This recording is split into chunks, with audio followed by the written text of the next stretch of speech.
All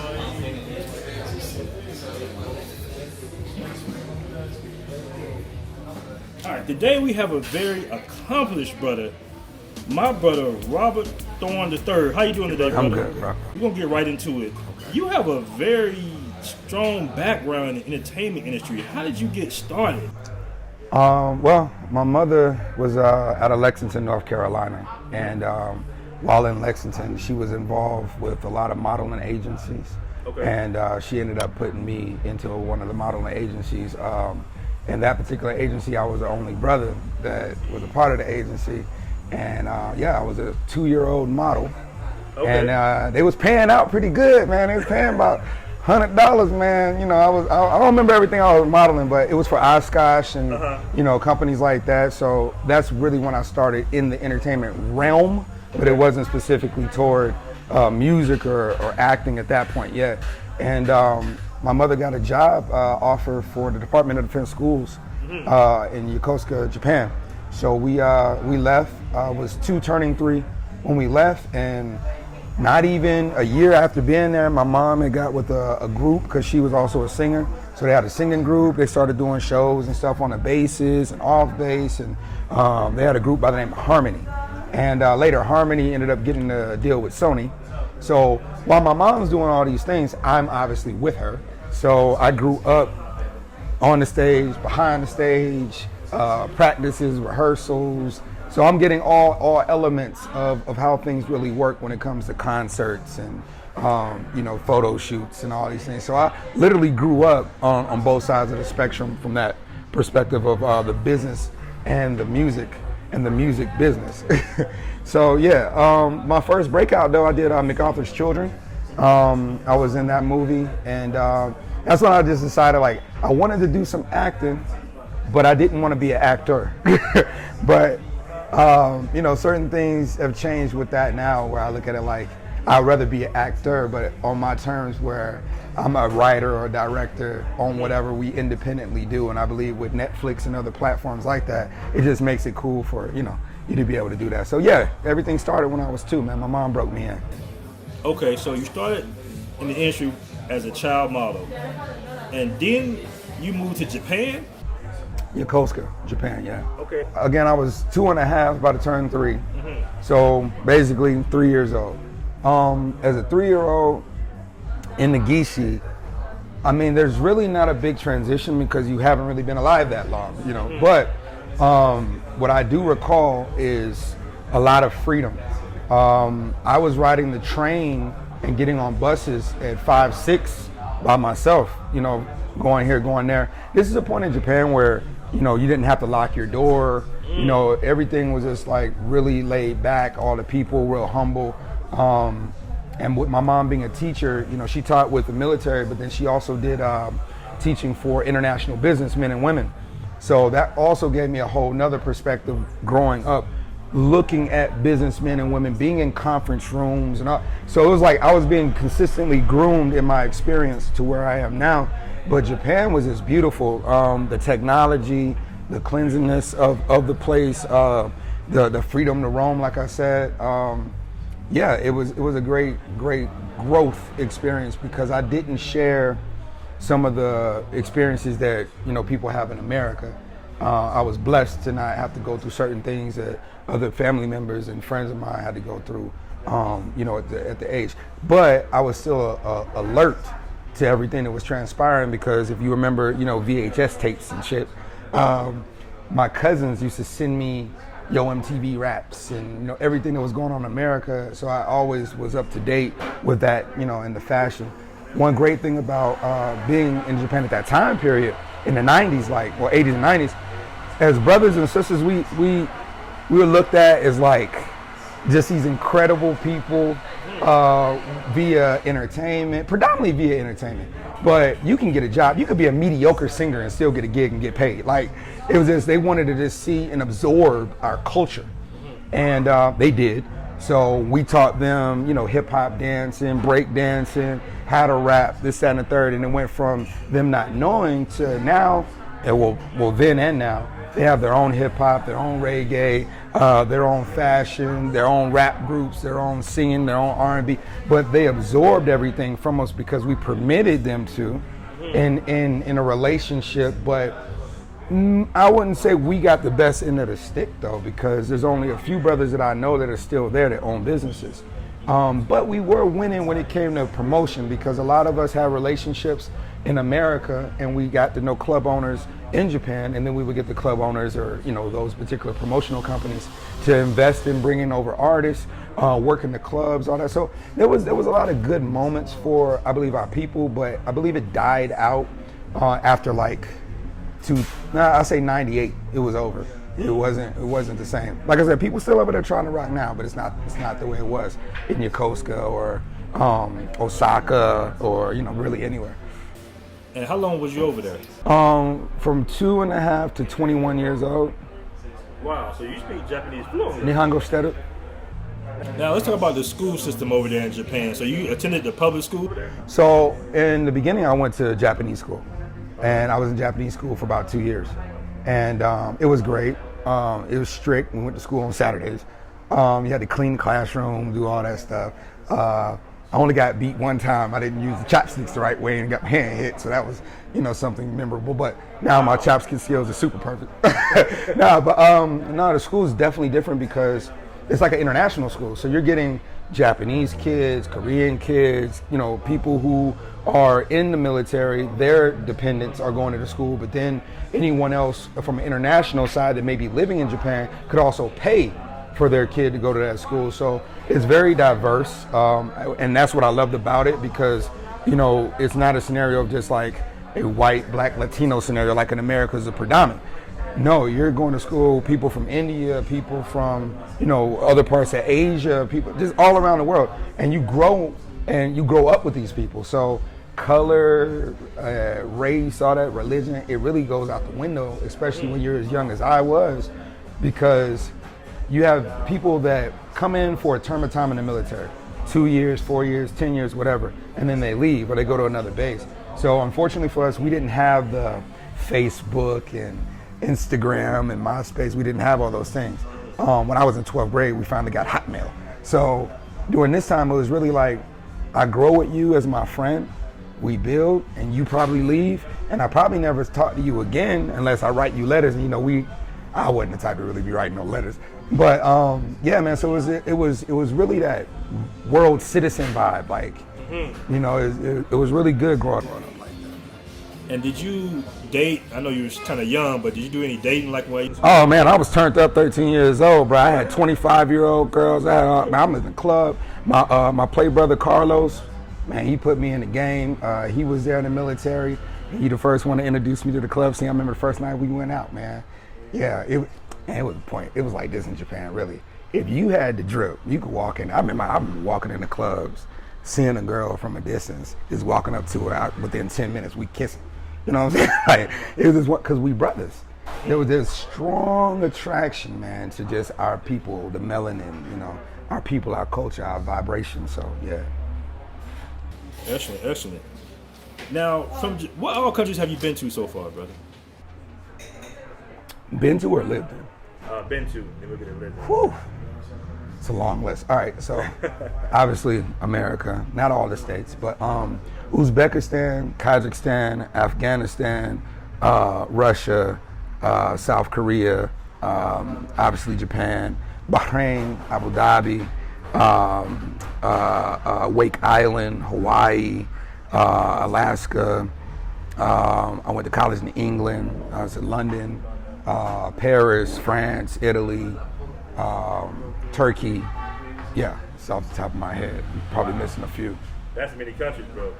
Yeah. And what made you decide to settle in Colombia, in Medellin, Colombia? So it's a long story. I was in Atlanta, and I love Atlanta. And it just got to a point, like, as an entrepreneur and being blessed to have experienced things that I have in music.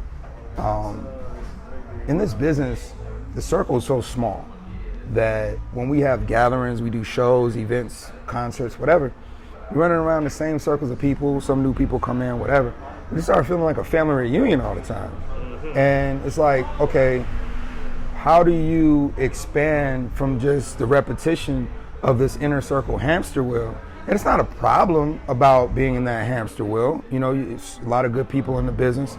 Got to, see a lot of people's growth from like, the days of Coach K and everybody. Like, I remember a time where the Migos were not as popular as they are today. You know what I'm saying? So it's a lot of good brothers, man, that managed a lot of people, a lot of great record executives, and all that's wonderful. And if anybody remembers the days at the 12, where we used to sit outside and build at 12 Atlantic Station. So it started to feel like there was becoming a ceiling, but yet we find ourselves still spending so much money on the new car, the new drip on the clothes, and it's like we're in this consistent cycle.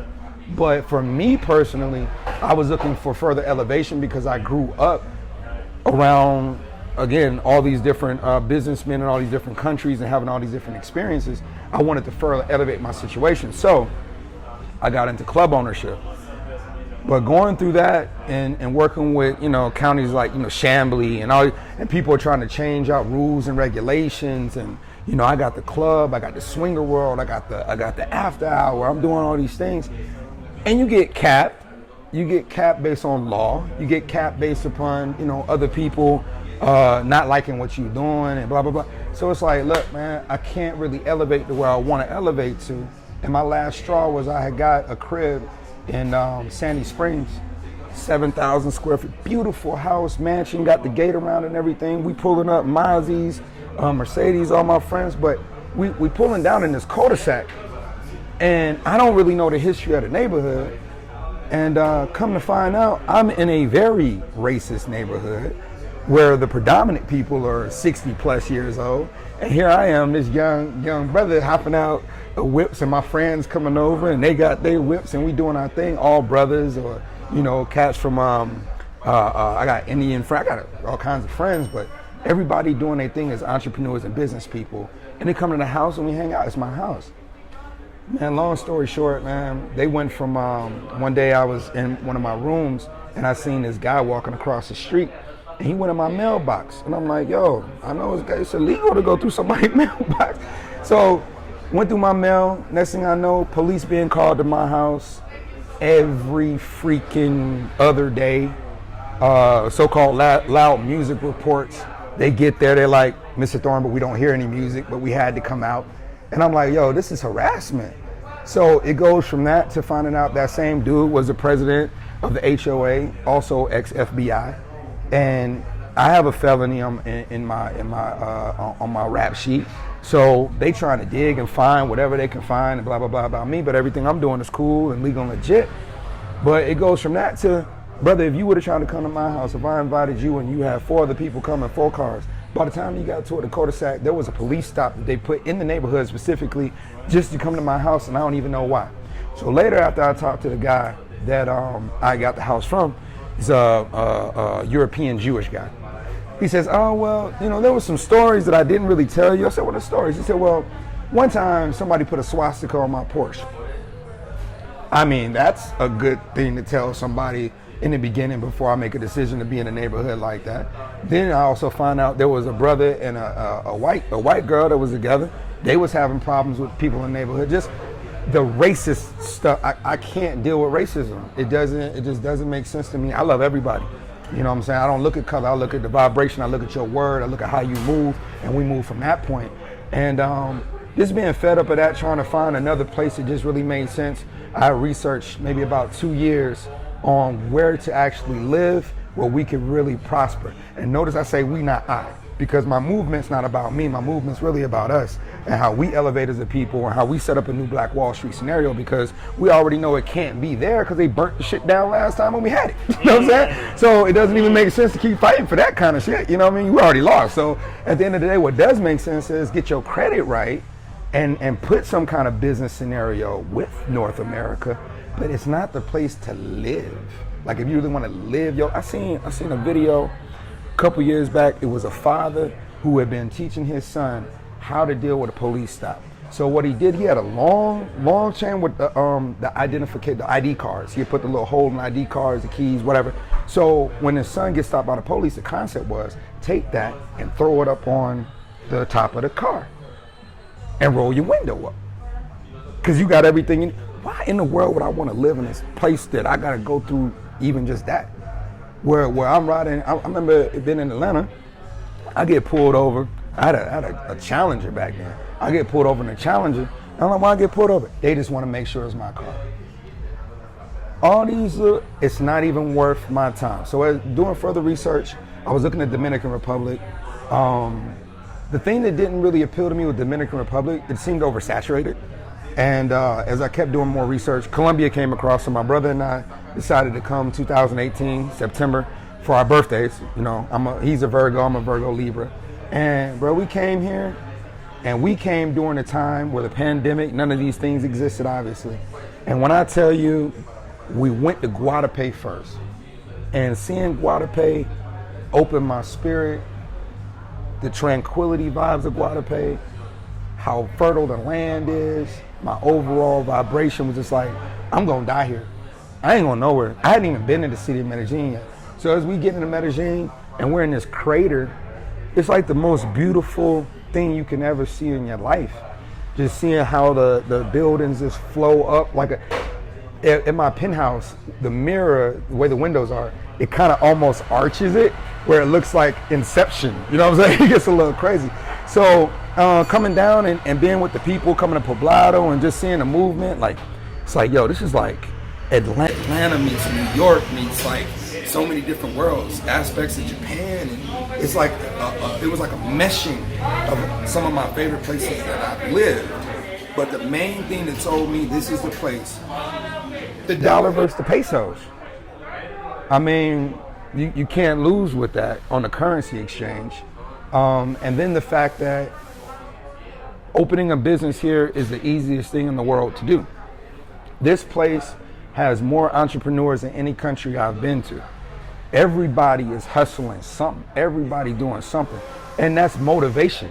You know, that's not something to frown upon. You find people, of course, that ask you for money like this, but other people trying to give you a piece of candy, some gum. You got people when you pull up to the stoplight. I'm talking about very professional people, from fire tricks to whatever. Like, there's just so much energy there. And even when I seen that, because I deal with electronic music with Imagine Festival, with Glenn Goodhand and all that, I'm like, yo, I could bring Imagine Festival here and still be able to help the people get a check just because look at the talent that they have. You see gymnasts, all kinds of just crazy stuff in the middle of the street. I just fell in love with the fact that everybody looks like this. And if they look like this, they're either my shade, a shade darker, a shade lighter. Doing more of my research, I found out Colombia is Africa when you really do your research. South America was a primary destination for our people before North America. So technically, we live in the American dream, the real one out here. We're not really living the fabricated one up there. So, out of all the countries you lived in, do you feel like America is the most racist? Yes. Yes. I was watching How to Get Away with Murder the other night, and there was a part where they were talking about dipping, like, yo, passport, let's get out of here. He was like, you can go to Russia? He's like, well, I don't think they like black people in Russia. See, it's little stuff like that becomes a propaganda, and the writers wrote that. Why? Because you got people talking about escaping, and it's a black girl with them. They don't want us to think that other places accept us, when damn near every other place that I've been to, and through my personal experience, has accepted us more than them. And here's the thing, what is acceptance?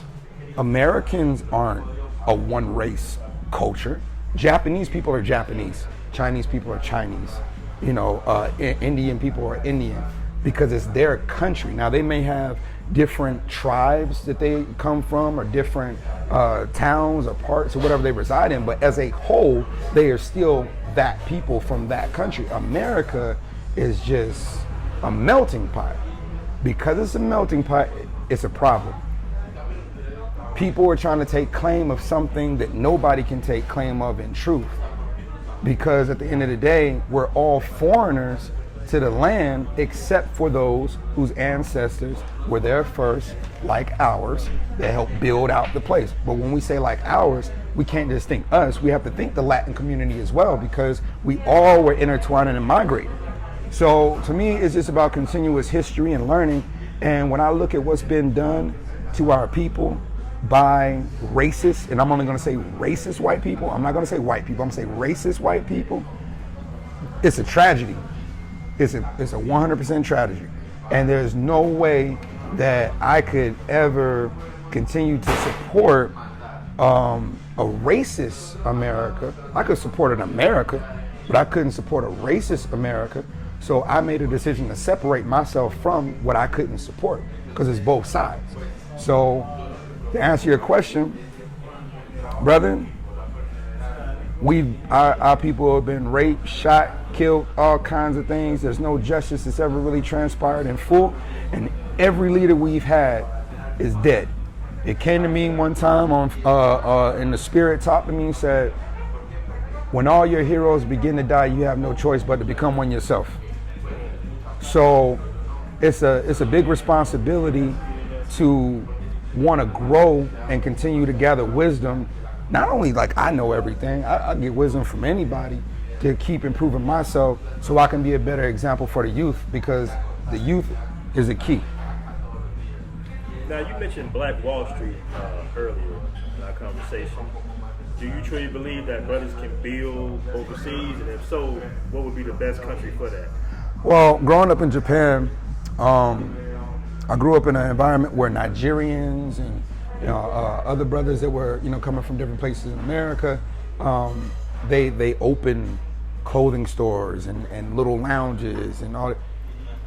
But everybody would go support everybody's business. Everybody would go hang out at another person's business.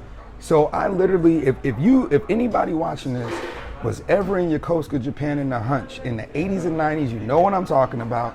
We was on the block like it was New York. Everybody was out there. I was a teenager, but I was out there watching brothers get it, watching us move together. And then, a lot of brothers, they in the military, but when they get out of that uniform, you got brothers from Cali, you got brothers from New York, cats from Atlanta, Bloods, Crips, Vice, everybody was there. Because this is during the time where, the judge gave the option if you was gonna catch a felony, like you could either go to jail or join the military. That's that 80s, 90s, early 90s. You get, some place had an option. So you had all kinds of people from all kinds of walks of life there. But I still watched us become a community. I would say it would have to be in a place like Colombia based on the currency rate, because we're able, with the rate is here, for instance, a rentista visa, you need to make at least $3,000 a month, you need to be hitting your account. We get that, but look at what we spending on. Look at how the tax hit gets. Look at this. We go party, spend a band for 2-3 hours. You know what I'm saying? It's being more financially conscious about how we move. And if we're more financially conscious about how we move as a whole, and we look at more in investing and creating some type of investment group or investment society into places like, Medellin, Colombia, for instance, by all means, you can have that community just like in Atlanta. When you go to certain places in Georgia, it becomes like the Chinese area, the Japanese area, whatever, just like Jersey. Just can we have that here? 100% yes. It just takes the right individuals with the right mentality, the right collaborations, the right loyalties, man. That's it.